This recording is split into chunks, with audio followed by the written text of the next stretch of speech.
Yo, what is good, my anime people? What is good, yo? Rick and Morty this week, guys. I thought I picked Dark Side for this choice because I didn't feel like trying to make a Rick right now, or Morty, or anything. Could have made like a Mr. Meeksies, I guess, but the whole reason why I picked him is because out of everybody in the universe of DC, he's one of the people that seemingly is intelligent beyond like how much he shows sometimes in combat, and just like his overall being itself is like a danger to any type of world or society that he kind of shows up to, and that's kind of what reminds me of Rick. This episode kind of showing that he isn't the big, at the beginning kind of shows him that Morty not only is becoming what he kind of warned us of season one, where a confident, overall zealous and I forgot what the exact words he said, but just a Morty that gets ahead of like too full of himself can become a problem. And because of that, it feels like that's where Morty has been kind of going towards throughout the whole entire series as of now, right? Like Morty, time and time again, has either shown progression of being more like a forceful in what he's trying to get. This week's episode being a dragon that he just would not let Rick forget that he did all these different things, even met a new friend in prison that helped him get out. All these different things he just did only because Rick needed something, to then come to find out that he throws it away because he thought maybe the cubes that they had in this place were a different color. And because they aren't, then that's it. But to think that Morty was in a prison and had to like break out and all this stuff, either there's two things that people have to take from this. A, somehow Morty would have had to have communicated to Rick that he was going to escape, or Rick had to have been, uh, you know, okay, so yeah, the communication, or B, Rick was straight up just sitting out here this whole time and waiting for this like to end and Morty to get out or something. Like, think about how long, or the situation, if Morty spent a whole bunch of time escaping prison and doing all this different stuff, which people assume was a long time. I mean, you can go into prison and escape the same day, right? Like, it doesn't have to be that long of a journey. But the way Morty kind of was like friends with the guy made it seem like he had a relationship, in the case of long enough to know him, long enough to feel bad that he got taken out, stuff like that, which you shouldn't build the bond in a day or like a couple of hours, right? So there's your 2 points where you can kind of say Morty might not have been there for long, or he might have been there for long. But with Rick, on the flip side, he doesn't care regardless. Like, he doesn't care how long his grandson was in this prison. He doesn't care about his grandson's friend that gets bopped, and it kind of continues that trend until all of a sudden he gives Morty what he wants, and then once he finds something he likes in the gift he gave to Morty, he finds himself being able, using it and hanging out with the dragon a lot more than Morty ever did. Not only ever did, but the dragon's actually enjoying it, in the case of not seeing it as being forced to do something he didn't want to, and he's just doing something that he was kind of down to do, in the case of the mindset he got put in when he was, having fun with Rick and stuff down below. But regardless of all that, this week's episode just kind of molds more and more of the fact of all of these characters are in some really weird mindset in their heads. Um, Summer is probably one of the most like untouched characters when it comes down to, we don't know what the heck be going on through her head and what the heck she's going to be planning in the future. I mean, we just saw an episode now where she decided to straight up shoot an arrow out of her butt.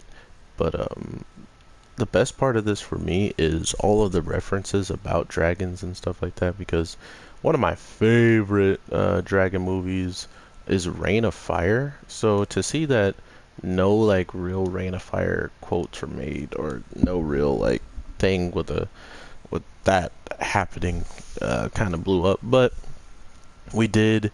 There was a little bit of a line, and if you caught it, it was when Rick got the explosive inside of him, and pretty much the dragon knew it was over. You know, like he's like, oh well, I have called it. Like that is the way how the dragon gets kind of defeated in Rain of Fire, by shooting a lot of explosives throughout his mouth, and I think it's the exact amount that Rick tells him's inside of him, or not. I can't remember, but um, that was like the closest thing to Rain of Fire that we got. But other ones, all the other references like Dragonheart, and you know, like some dungeon crawling types of jokes were pretty funny. Like the bonding with Dragonheart was the one where a dragon gave part of its heart to a human, thus making the human and the dragon being able to not only just communicate, but whoever got hurt, the other felt the pain as well. So it was a very interesting dynamic, but at the end of the day, you never knew what was going to happen to either the dragon or the human, so it kind of put into perspective of either one of these guys can die at any time, and the dragon could die by something much less like crazy than the human dies by getting poked by a knife or something and he dies. The dragon needed to die by like having lots and lots of people go out and hunt him down, so that's the difference between a human being needing to be taken out in that time period compared to a dragon when you only have swords and stuff like that. But of course, Rick going through and breaking the fourth wall, or at least he breaks the fourth wall, and he's like, well, that's the end of Morty Gets a Dragon episode, and then just goes and bashes like everything about dragons in the case of, I just brought only fireproof, because that's the only thing you guys are intimidating for besides having large teeth and wings. The last thing that a dragon that makes you a dragon is you blow fire. That's pretty much it, right? So Rick just destroys him for all of those normal facts. But yeah, we see this weird bond after Rick and the dragon finally kind of just get to a point where they're just homies for being homies, and that it did, I guess, get to a different point of them just being friends, and the dragon really enjoyed himself some of that soul bonding action. But regardless of that, it just kind of goes to show you, this is what this show needs. This is what this show is all about, in my opinion. These are the types of episodes that shine more to me than any other ones, because not only that, the backstory that's going on throughout this whole thing is a cat that can talk, that just wants to go to Florida and party where no one thinks about anything, right? Like, that's just kind of the backstory, and that's all happening to Jerry. So much so where Rick's kind of like, okay, well, if there's something weird and abnormal going on in your room, Jerry, then it has nothing to do with me and only to do with you, and it's only going to be important to you. And then at the end of the episode, he's like, oh, whoa, Jerry's texting me about some talking cat. Oh, I gotta check this out. Like, this sounds like some hot news.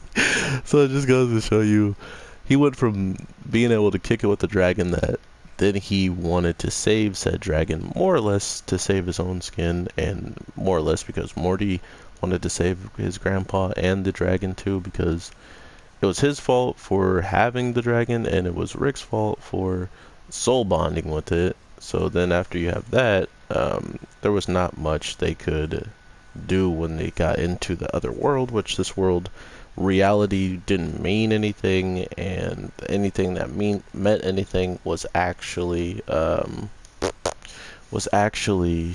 magic. Like, magic could do anything in this world, while science and actual things that should be possible wasn't possible anymore, which was hilarious. And I don't know why I keep losing to Gerald. I'm going to have to find the best weapon I can use, because I suck with Nightmare, Siegfried, I suck with most characters. I'm good with the dual wield swords, the samurai guy kind of, but I'm mainly best with beat 2B. But yeah, overall, everybody, I hope you guys enjoyed yourself some Rick and Morty. I will definitely be dropping some stuff tomorrow. Well, for me, it might be just later tonight, around like 3 o'clock in the morning or something along those lines. But regardless of the fact, I will be here dropping that content, and I hope you guys enjoy. Talk to you in the next one for sure. And with all that being said, I am your boy, the Anime G, and I will definitely talk to you in the next one. So with that, peace.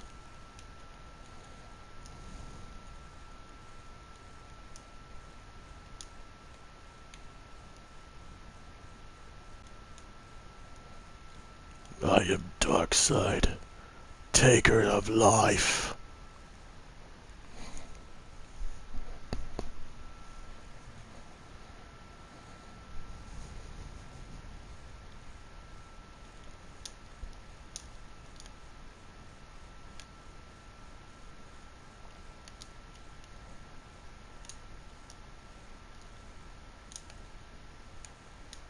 I'm blocking, still blocking, still blocking.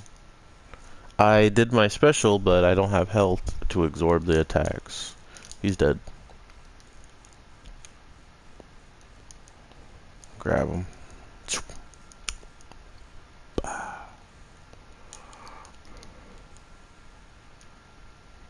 What? It's a straightforward? Look at that HP I'm losing, jeez. I was gonna say Jesus, but then I stopped myself. It said Jews. Geus. Oh my god, bro. I hate this guy so much. Everything just works for him. He was gonna do an attack that I couldn't beat, so I did that to beat him. Die, die, die, die, die. Die, die. Die, die. Bye bye.